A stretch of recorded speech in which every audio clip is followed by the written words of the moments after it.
أعوذ بالله من الشيطان الرجيم.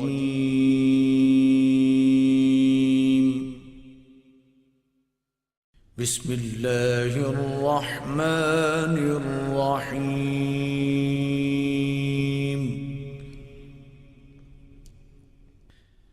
الرحمن علم القرآن خلق الإنسان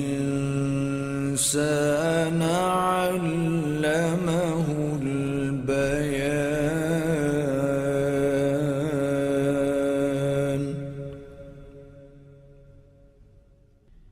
الشمس والقمر بحسبان والنجم والشجر يسجدان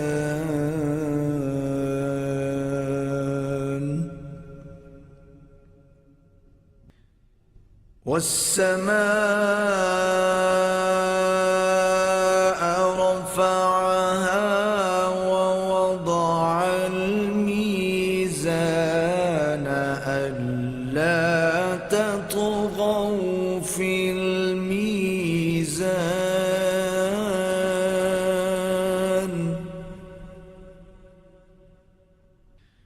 وأقيموا الوزن بالقسط ولا تخسروا الميزان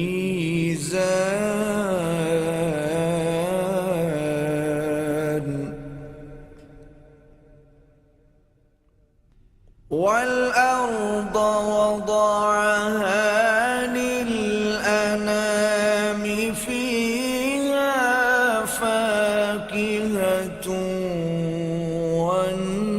والنخل ذات الأكمام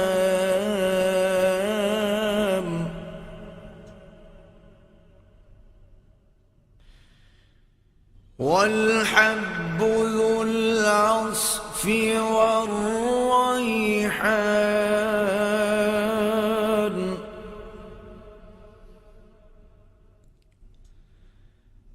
فبأي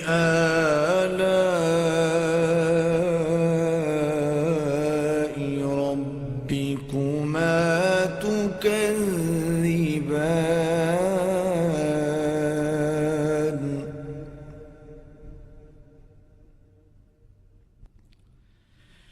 خلق الإنسان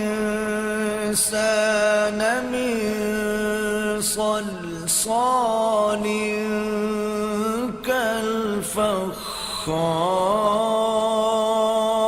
كالفخار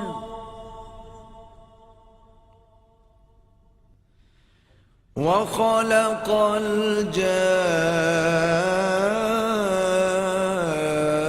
الجان من مارج من نار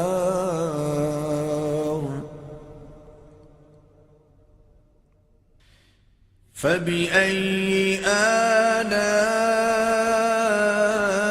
آلاء ربكما تكذبان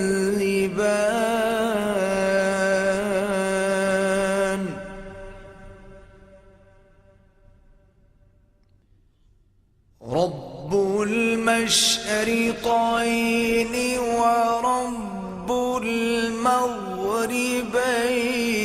فبأي آلاء ربكما تكذبان مرج البحرين يلتقيان بينهما برزخ لا يبغيان فبأي آلاء ربكما تكذبان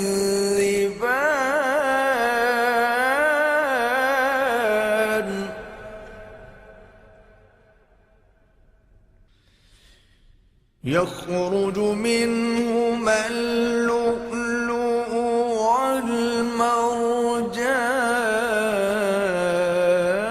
والمرجان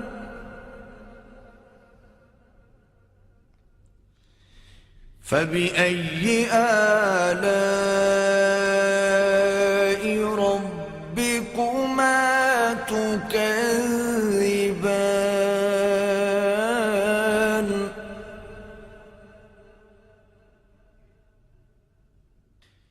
وله الجوار المنشآت في البحر كالأعلام فبأي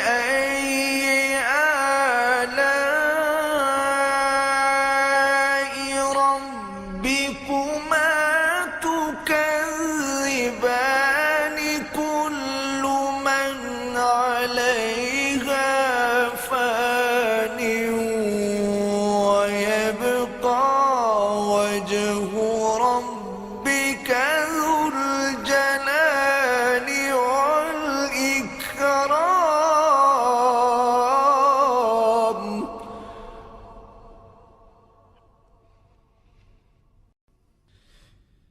فبأي آلاء ربكما تكذبان يسأله من في السماوات والأرض كل يوم هو في شأن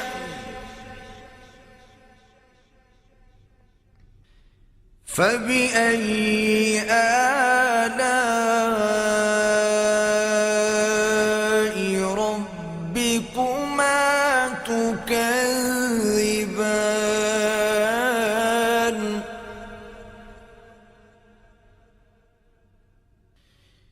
سنفرغ لكم أيها الثقلان فبأي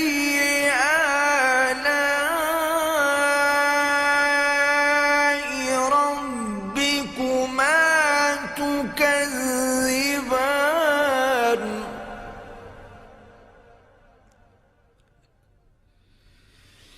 يا معشر الجن والإنس إن استطعتم أن تنفذوا من أقطار السماوات والأرض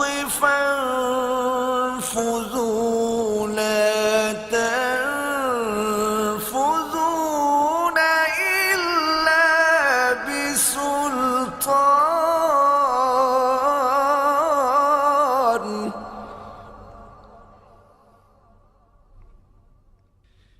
فبأي آلاء ربكما تكذبان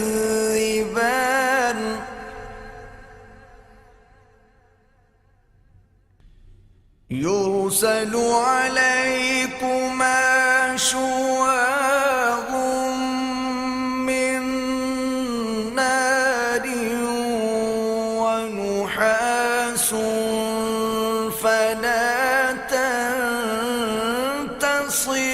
تنتصران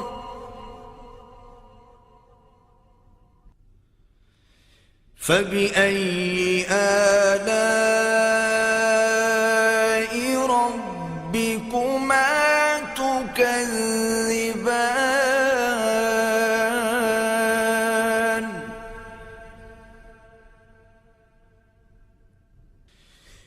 فإذا انشقت السماء فكانت وردة كالدهان فبأي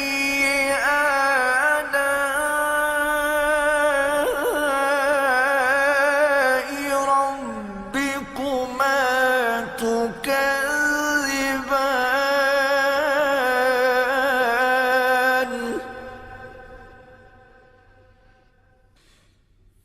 فيومئذ لا يسأل عن ذنبه إنس ولا جان.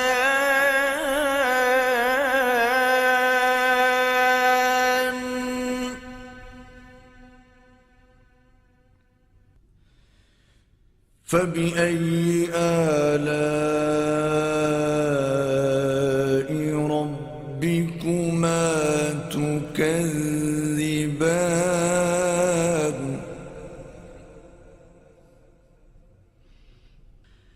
يعرف المجرمون بسيماهم فيؤخذ بالنواصي والأقدام.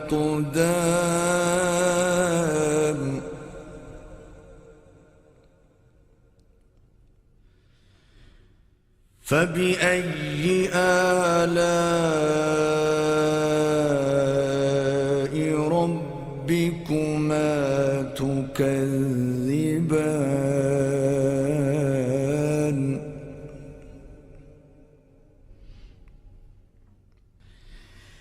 هذه جهنم التي يكذب بها المجرمون.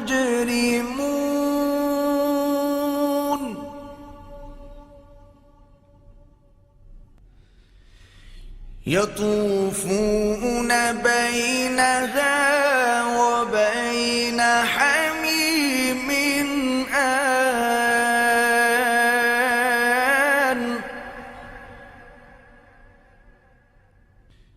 فبأي آلاء ربكما تكذبان.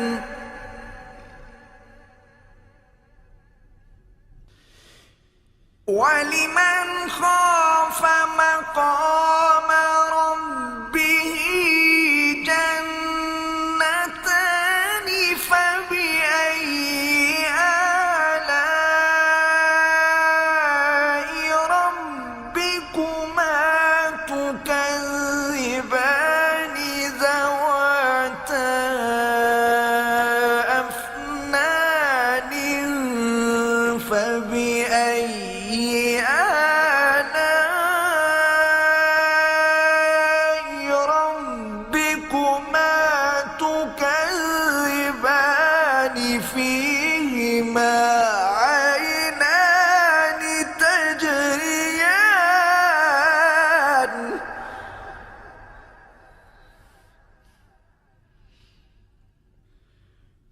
فبأي آلاء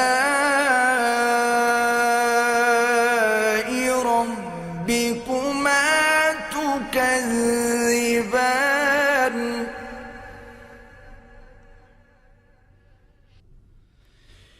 فيهما من كل فاكهة زوجان.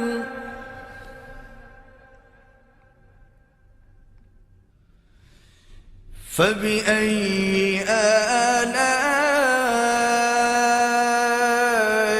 ربكما تكذبان.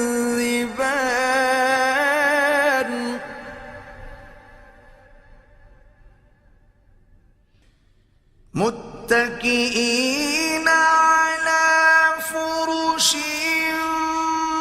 بطائنها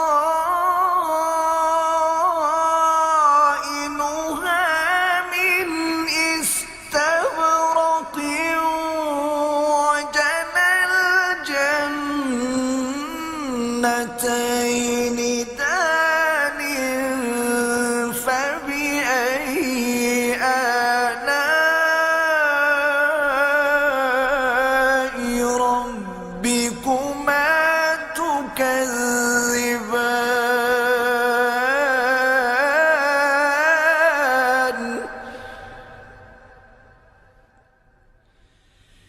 فيهن قاصرات قاصرات الطرف لم يطمثهن إنس قبلهم ولا جان فبأي آلاء ربكما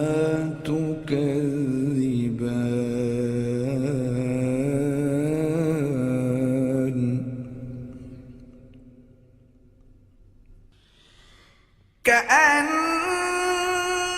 كأنهن الياقوت والمرجان فبأي آلاء ربكما تكذبان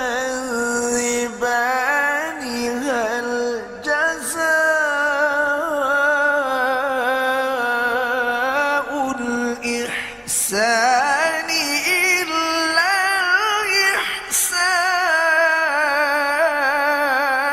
الإحسان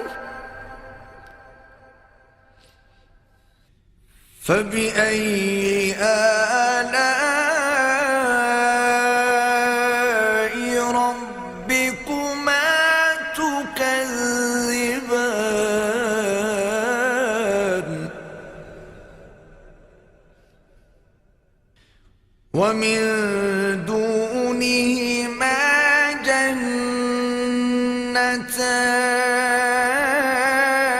جنتان فبأي آلاء ربكما تكذبان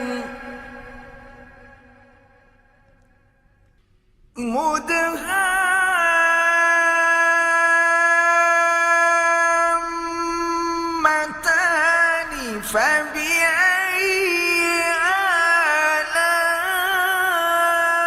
آلاء ربكما تكذبان فيهما عينان نضاختان فبأي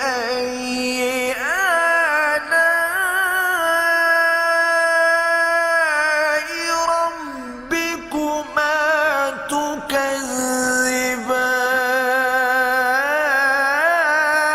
تكذبان فيهما فاكهة ونخل ورمان فبأي آلاء ربكما تكذبان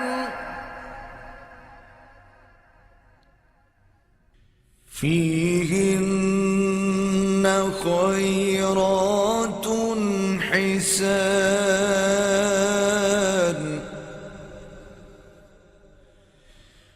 فبأي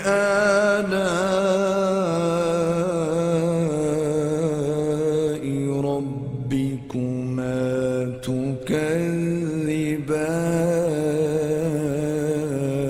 تكذبان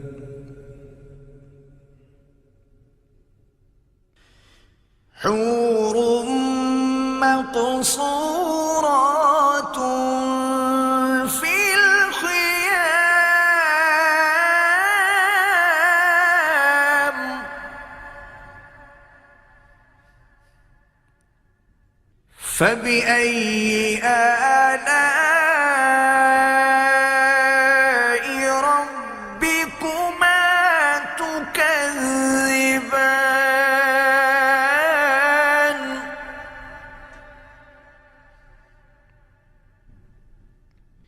لم يطمثهن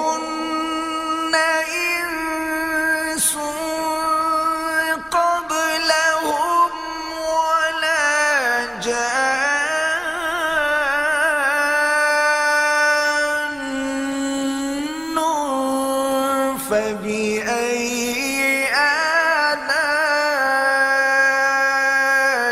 ربكما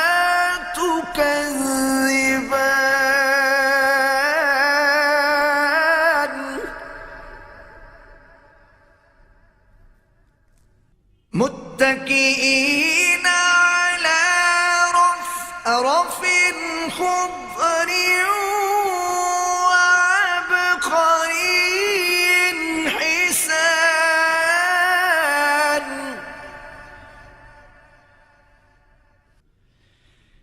فبأي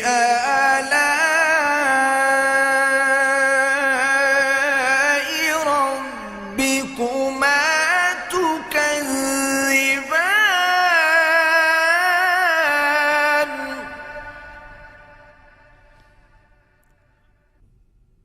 تبارك اسم ربك ذي الجلال والإكرام